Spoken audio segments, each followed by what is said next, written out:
Welcome to Whistleblowers in partnership with Wix Trade Pro. Welcome to Whistleblowers, and as tradition dictates, I am Gordon Smart, joined by the one and only Mark Clattenburg, and tanned more than he's ever been, a different shade, a whiter shade of pale, the one and only Mr. Ian Ladyman, who this week is wearing a questionable t-shirt, right, which I think we need some explanation for. For those of you just listening and not watching on YouTube, it says Downtown Latai, which might point towards a pre-season tour at some point. Only questionable if you've got a mind like yours. It's a t-shirt from a Thai restaurant in downtown Old Vegas that I've had for about 10 years. Old Vegas, by the way. If you ever go to Vegas, which is average as far as I'm concerned, make sure you get in a taxi 10 minutes down the road, Old Vegas. That's where the fun's to be had. And that's where the affordable fun to be had. And this was our Thai restaurant. My missus was with me. She's in the other room. Want me to get her in and back me up? My voice is going high now. Which always you don't have to justify it, Ian, you know. We'll believe you. We believe you. Fair point. Very fair point. I didn't play that well. I did not play that one well. No, I think this is not going to hold up to scrutiny in this conversation, so we better move on. If anything on this podcast ever does. We've got a couple of questions today, and then we will finally complete our all-time 11s. Right, Paula asks, with yet more absurd handball decisions in the Championship this weekend, and let's remember that Ipswich moment, it was spectacular, what needs to be done to fix the ridiculous handball rules we have at the moment? Mark Clattenburg. I'm not sure it can ever be fixed. Do you know? I think it's one of them, rules in football or laws in football, whatever you want to call it, that is just open to subject constantly. If you look at, for example, where the Premier League sit on it, and because PGML control the referees for Premier League and Championship and First and Second League. So therefore, the referees should be consistent from all levels of English football. English football now has changed massively, that handball being penalised is less and less. Because if you remember years and years ago, Ian, it was one of the only rules in football that was, it had to be a deliberate. The word deliberate was in the laws handball of the game. Yeah. And for years, referees used to argue going, how do we know it was deliberate?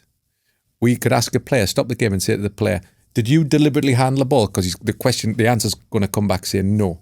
Mm-hmm. So what is deliberate handball? So deliberate was taken out, and then for years, they've tried to perfect, is the arm in an unnatural position? But what's unnatural to you could be different to Gordon, could be different to Ian, it could be different to me. So it's leaving that subjectivity. If the arm was above the shoulder, some people argue saying as he's jumping, the arm's got to come naturally up. So you've got all of these bits of criteria. And you've even got European competitions when we've got the Champions League coming up. They have a different criteria. They're more strict on handball, where if the ball touches the arm and the arm is slightly away from the body, the referees in the VAR are expected to give it. That's slightly different in the Premier League, of course. And I find the only one I did agree with was you can't score a goal directly with your arm. For example, we saw it in a Champions League game final where Neymar at the back post accidentally made his body bigger, but the ball came off the arm and into the goal, and the referee disallowed it. But under the laws of the game, it shouldn't have been disallowed because it wasn't, the criteria hadn't been met. But it was felt that it wasn't fair to score a goal with your arm. But there's so many differences. And I don't understand, and this is what confuses a lot of people, how the same handball can be treated differently between a defender and an attacking player. So an attacking player, a ball hits the arm and he scores, he does a bit of skill and then shoots and scores, is different to a defender. The defender wouldn't be given as a penalty kick. Mm-hmm.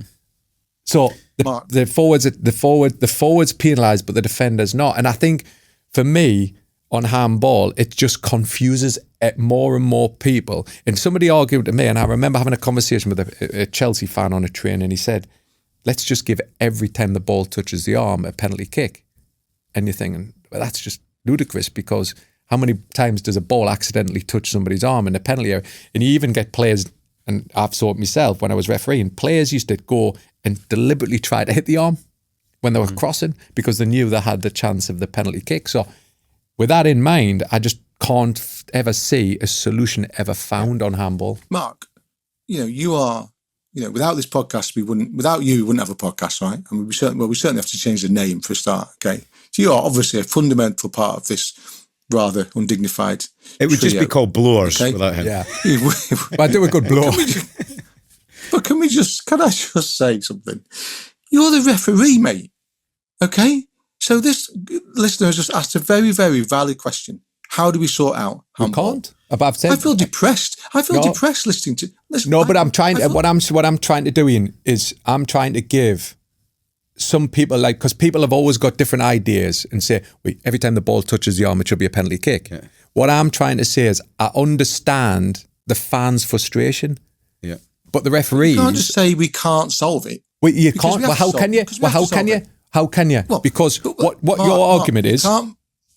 You can never solve it, Ian, because, and I know you'll have that argument, referees have criteria. They follow directives at the start of the season, and in the Premier League or the PGMOL will say, look, this is what we believe is a handball. What is handball in England is different to Spain, is different to UEFA competition. So it's different around different parts of the world, and nobody has found a solution yet because, for example, I can move my arm slightly away from my body. It can be punished 1 week, and another referee will say, I don't think that's making his body bigger. Therefore, I'm not going to penalise it. So where do you find a solution? How far away from the body? The first thing, uniformity and consistency. You can't get that. You can't get that. You can't get that. You can't find that in refereeing.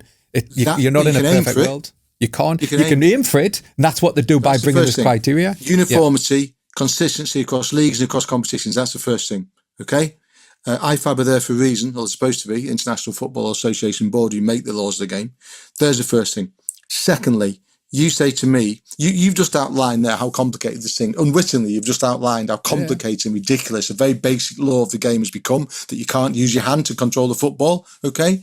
It's a very basic concept, and it's become complicated, and it's been made complicated by the lawmakers, okay? Now, you say it's impossible to make that decision about whether a handball is deliberate. I'm sorry, mate, but that's your job. There's lots of things in your job, or your old job, that were down to your interpretation of events, because when two human beings come together on a football pitch, it's not definitive, it's not always factual, it's not linear, it's not scientific, it's down to referees' judgment. That's what you're there for. Referees should be allowed to make judgments on handball, but they should be allowed to make judgments within very, very set criteria. And that's why I've said this to you before, Gordon, I think you agreed on the previous show, go back to what we knew as kids as handball. Okay, we knew what a handball was when we were kids. It was if somebody stuck their arm out deliberately, in inverted commas, to touch the football. And it's up to the referee to decide, in his opinion, whether it was deliberate. Sometimes he might be right, sometimes he might be wrong. That's no different to any other judgment call you make on a foul or anything like that. Get it back to basics. Take all this bollocks out about unnatural positions, all the rest of it. Yeah. Take it back to the basics. Just to give the viewers... Start again. But just to give the viewers and understand why they changed that. Because, like I said about deliberate, a referee doesn't know. But you make the call. That's your job. That's what you paid for. But wait, there is an example then. So we use the John Terry situation, which is then changed. Then the lawmakers, IFAB, as you were correctly said, changed the rules again. So John Terry would put his arms out. Okay? He doesn't deliberately want to handle the ball. He's just standing. The person then kicks the ball onto the arm. Mm-hmm. So therefore, years ago, that wasn't being penalised. Ball to hand, then people said, didn't we? Correct. But players were deliberately aiming for the arm that was away from the body. John Terry deliberately done it, made his body bigger, but it wasn't penalised because it was ball to arm. His arms were already there. Well, there'll always be imperfections, Mark. There'll always be imperfections in any. But that's not fair. But there's always imperfections. But it's got to be better than what we've got now, because what we've got now is a mess, and it's not serving the game. Because what they've done, you hit the nail on the head. What they've done for me is they're making it so difficult, and now you're micromanaging, which makes it even worse with the use of VAR. If you slow motion a handball, it looks 10 times worse. Mm-hmm. If you watch it in real time, you think, well, that's never a handball. But you're actually, when you see some slow motion, you can actually see. And now the game's changed so much with VAR, we're now seeing probably more handballs given with the use of VAR because it looks completely different. You know, if you see something in slow motion, isn't always the reality. Yeah.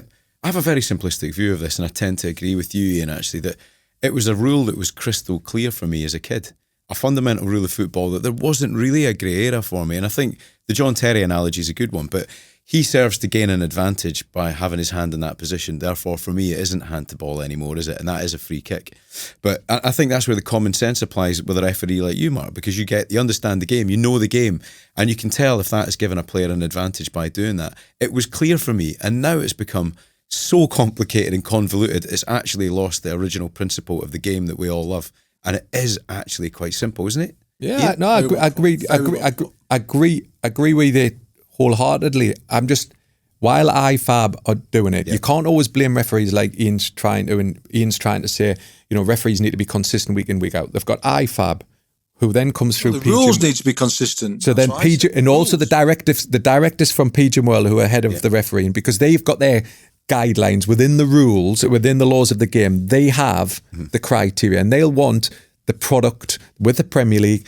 That's why I said Premier League in the last few seasons have been less and less on handball than we've seen in other competitions. I believe you're right. I don't believe watching how many handballs should be given. I'm thinking that from experience as a top level referee, I would think he's never deliberately handled that, or he's not looking to handle that, or a player's jumped up and he's accidentally touched his arm. I'm thinking that's never it. But the expectation is that should be awarded. Do you know the thing that strikes me about the debate with handballs? I think 75-80% of fans have the same opinion of the decision. You know, you seldom find there's a 50-50 split. You know, all right, maybe it is, maybe it isn't. I think there's always like a clear majority on whether. Mark, I'm not blaming the referees, by the way. I think you're missing. No. I'm not blaming. Can I just ask a question, by the way, Mark? Because while I was away, for those of you who have been under a rock, I've been on holiday. But while I was away, I didn't see the Community Shield, but I did see the McAllister handball. Why was that not given? What was the explanation for that not being given? Yeah. On the McAllister one, because as the ball, because there's the argument about England. If we looked at that across Europe, that would be penalised because his arm's away from his body. But why the English referees won't call it is because we talk about, you know, this, if we say the deliberate, even though it's not within the laws of the game, as the ball's coming over his shoulder, his natural position is balance would be to put his arms slightly out. And that's what the balls ended up hitting. So does McAllister deliberately go to handle the ball? No.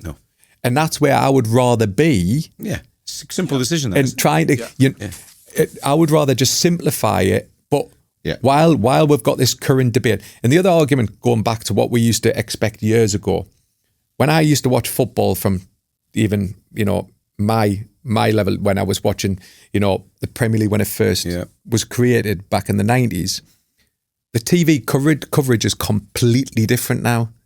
You know, we've got Ultra HD TVs to what we used to have. And the amount of cameras that are in a stadium now is phenomenal. Over 40 cameras for a major Premier League game, where compared to that, one or two on the halfway line and maybe one on the offside. Okay. The game's changed so much. The scrutiny's changed so much.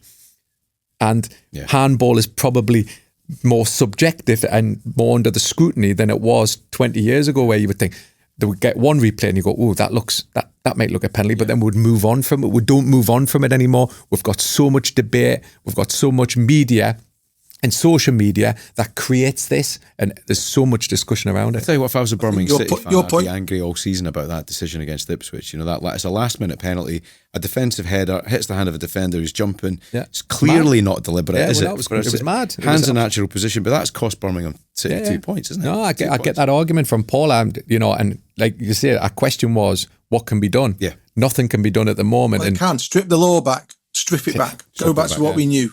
Let's we'll have that discussion again next season. Right, we're going to move on. Johnny asks, home kits, away kits, third kits that only get worn once, anniversary kits, when does it end? Am I just getting old and cynical, or has the kit industry all gone a bit far? I was going to start with this as well, because Hibs have just celebrated their 150th birthday and they released a beautiful, beautiful kit. But I had been at the shop to buy my son. I was like, right, let's get the home kit. Suddenly I'm like, God, that's a lot of money. Plus the game, you know, you could end up walking away that weekend spending some like 300 odd quid on your match ticket, a home kit, and the retro kit if you felt like buying it. It's a lot of money. So, you know, what are you thinking, Ian? You know, it's one of the great modern scandals of our game. Yeah. Exploitation of families and parents and supporters, don't have to be parents, by football clubs and kit manufacturers who know exactly what they're doing. They playing on that notion of someone all of a sudden thinking that what they're wearing is out of date, which even when you're in your 20s and 30s can be an issue for you. But when you're 7, 8, 9, 10 in the school playground or at your local football club, it's really an issue for you. And it's absolutely fundamentally wrong. It's the price points are a disgrace. North of £100. Have you noticed now that distinction that some clubs and certainly the England do with their home kit? So you get your home kit, but then you have what they call something else, which is actually the same kit, but it's the one that the players wear. So there's like the stadium kit, they call it. So you get your home kit, right, which is your home kit, which is the home kit. And then you get the stadium kit, which is another 20 quid on top.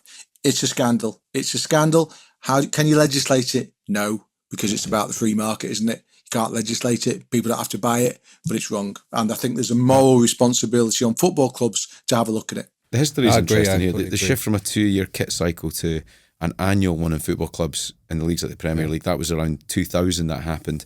And then standard practice by 2010. But it was common for clubs to release home kits every 2 seasons. I think we've forgotten I didn't know. Is that right? Yeah. Interesting. Yeah, it was, yeah. And then there would only be like a slight difference, wasn't it? Yeah. What I always remember, and I always found kits were always on how it looked. So like, I remember the old Scotland. Oh. Was it? Did they ever wear it? That multicoloured? Yeah, I've still got it. We call it the fruit salad strip. The fruit salad strip. And it was like, but it was so beautiful. Yeah, it's class. I've got it. In colour. And people probably bought it I bought it not because I was a Scotland fan. It was more because I loved that kit, you know. I've spent the last couple of days in Sunderland. Sunderland were very, very good to me, gave me lots of access to speak to the coach and the players and a few people.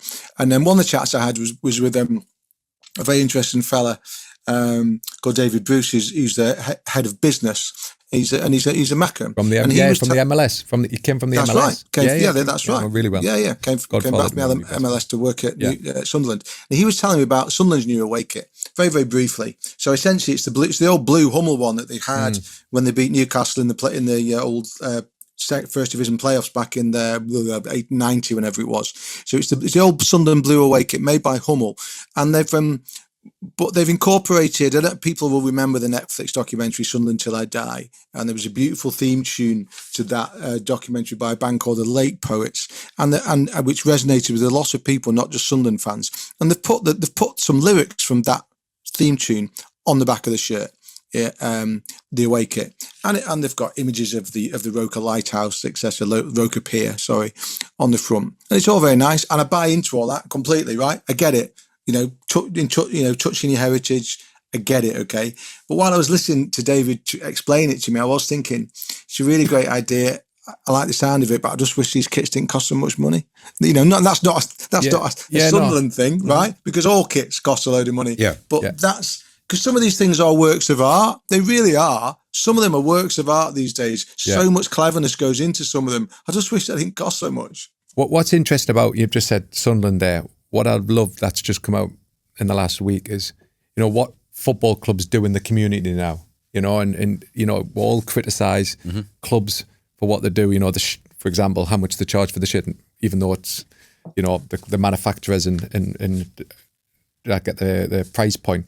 But with for Sunderland, they decided this last week that anybody over 85 years old who've supported the club with a season ticket for the last 3 seasons will go to the ticket office now and get a full refund on their season ticket going forward for the rest of their life. That's class. What an unbelievable gesture that, I'm not saying they'll have a lot of people, but at 85 years old, and people who've supported that club through thick and thin have decided to do that. But by the way, you could have told us that you were in Sunderland because the family house is there. We've got lots of leaves on the floor. You could have used the Wix leaf blower and you could have cleaned it up ahead of Claire returning. Has it arrived?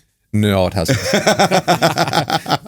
What, you live in Sunderland? No, I live in Seaham, which is just south of Sunderland. Leaves on the floor in Yeah, no, it's been a bit windy on the North Sea. It's very cold even there. for the northeast. That's pushing it a bit. But yeah, football kits. I think we're all agreed on that one. We are agreed. Yeah. Thank you for the question, Johnny. Thank you, Paula, for your question as well. If you want to get involved, email whistleblowers@dailymail.com, and the social accounts: X @BlowersPod, TikTok @WhistleblowersPodcast, Instagram @WhistleblowersPod. Right, we're going to go back to our all-time starting 11s now. Here's a little reminder, because it's for the final time, of course, because we're nearly there. Last week we added our final striker. We had Joe Bea with us, graciously providing an impressive 11 in the spur of the moment. But for the final instalment, we're also finding out Ian's last pick, because he wasn't here last week. So, right, let's get our imaginary dugout as well. That's what we're looking for today. So, for those who haven't been paying attention, here's a recap of the dream team. So Mark's gone 4-4-2, very traditional. Schmeichel, Kyle Walker, Vincent Kompany, Pepe, Maldini, that's his back four. Midfield, Figo, Vieira, Iniesta and Cristiano Ronaldo. And then up front, Pele and the original Ronaldo, C9. Brazilian pairing up front. Quite an interesting choice. That's going to score a lot of goals. Right, Ian so far with his modern 4-2-3-1. Buffon in goals, Phil Neal, Nemanja Vidic, Alan Hansen and Ashley Cole. And then he's got the defensive two, Busquets and Roy Keane. Then Kenny Dalglish, shoehorned in on the right. Gaza is playing at number 10. And then in the centre is attacking midfield, Cristiano Ronaldo. So we need a final player from you then. Ian, who are you going for? Yeah, we need a centre forward, and the centre forward is Alan Shearer. Very, very simple. I think if you look at that team, there is so much creativity, possibly too much creativity in that team. Or even one of the centre halves could have played in the centre midfield for most teams. Alan Hansen, that is. So we don't think we need any more. What we need is some finishing power. We need some brute force. We need some reliability, some dependability, someone who gets a chance and scores a chance. And seriously, of all the people I've watched over the years, whoever you want to talk about, nobody did that as well as Alan Shearer. What a player. I was very lucky to work with Alan in newspapers, and he was great company as well. I once ended up on holiday with him in Barbados, and there's something magical about sitting with the Premier League's top goal scorer and hearing his insight as the game plays out in front of you. Yeah, he reads the game beautifully. Yeah, I worked with him at Amazon, and he's brilliant. Like how he thinks about it. You said you were on holiday. Sorry, Mark, interrupted you. No. Yeah. I thought when he said he was going and met him in Barbados, he probably was rolling around the grass with him, because every other story he's been rolling around the grass with somebody. He actually stopped me rolling around in the grass.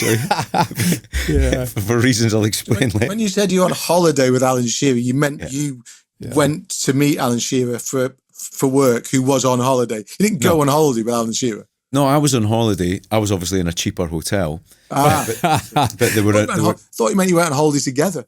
No, but there was quite a lot of football on when we were away.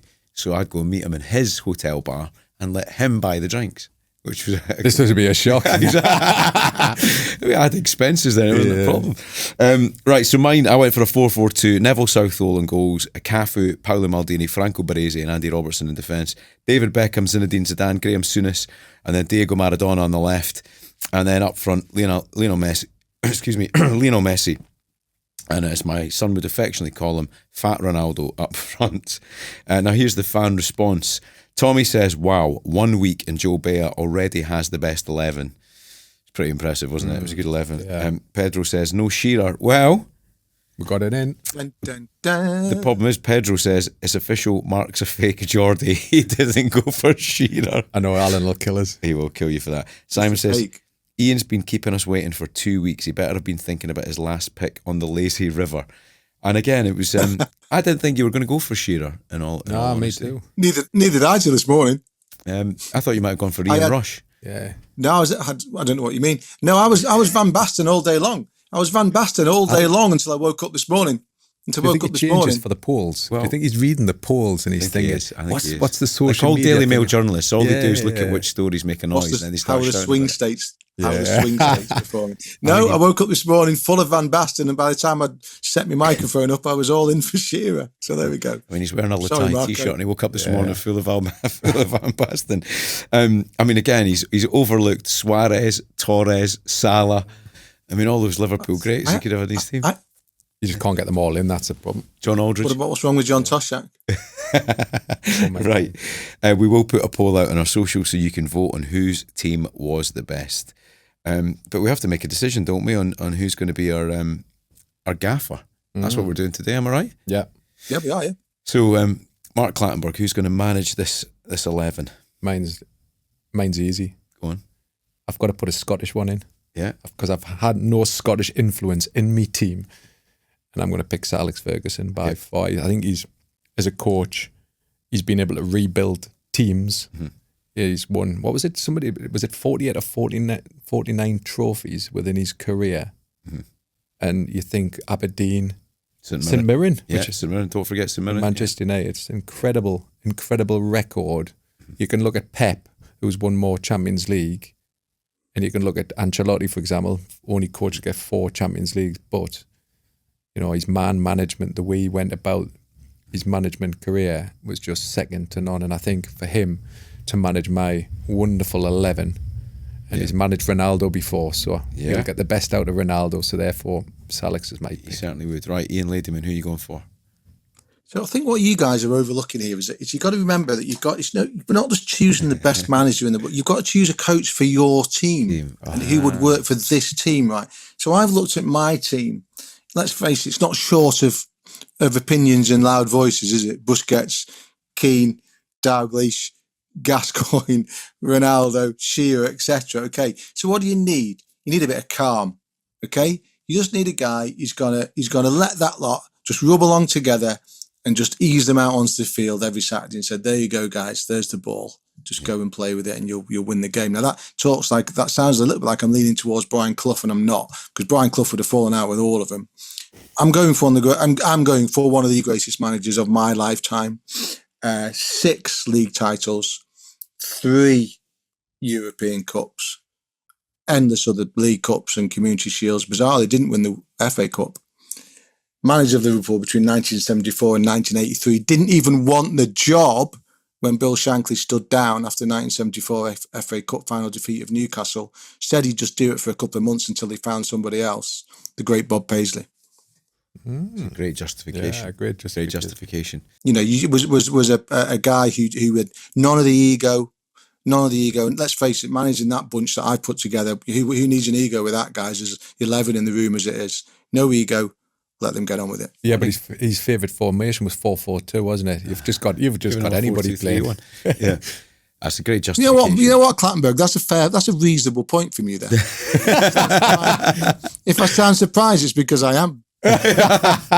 He's going to reverse engineer this one again, isn't he? Right. Yeah, Henry, can we start again? Yeah. This might shock you, but I've gone for a Scot to manage my team because I think all great leadership comes from the shipyards. But Jock Stein's my selection. 1967. I don't think there's any greater triumph in football than taking a team to the European Cup with players from within a 5-mile radius of the ground where the game's played. And I think the way that Sir Alex Ferguson looked up to Jock Stein tells you where the inspiration came for his career. So if you wanted the original route of Alex Ferguson's managerial talent, you look at Jock Stein. Wonderful at Dunfermline, great with Celtic. So he would be my man to take control of that team. That's a really, really good shout. Hard to argue with. One point I was just going to add about Paisley was when I was just checking his trophy haul this morning. I did see on Wikipedia that World Soccer did their kind of list of the greatest managers ever a few years ago, and Paisley came in 8th, which is probably fair enough. France Football also did one, but they had him at 20. France Football had him at 26th. 26th. I'd love to know that, and I then couldn't find the actual France Football list. I would love to know the 25 managers that France Football have identified better than the bloke who won 3 European Cups in about 5 years. Does he get the credit he deserves, actually? It's funny you mentioned that. Clearly not. No, Shankly, actually, you know what? My colleague Ian Herbert wrote a beautiful book on Paisley. It's on the shelf behind me, actually. Beautiful biography of Paisley a few years ago. And that's one of Ian's great theories is that because there was so much talk of Shankly, the great Shankly who was clearly, built the foundations of what we now see at Liverpool. Paisley carried it on. But Shankly was charismatic and very quotable and debonair in his own way. And Paisley was none of that. Paisley was the guy with the accent that hardly anybody could understand.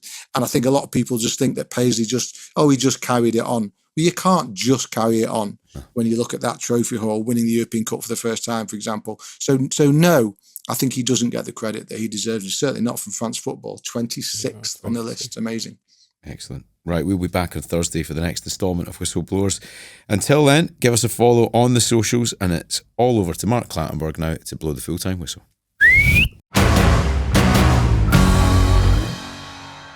If you want to watch more episodes of Whistleblowers, please subscribe to the YouTube channel. We'll keep you up to date all the way through the summer with everything that's happening in the world of football.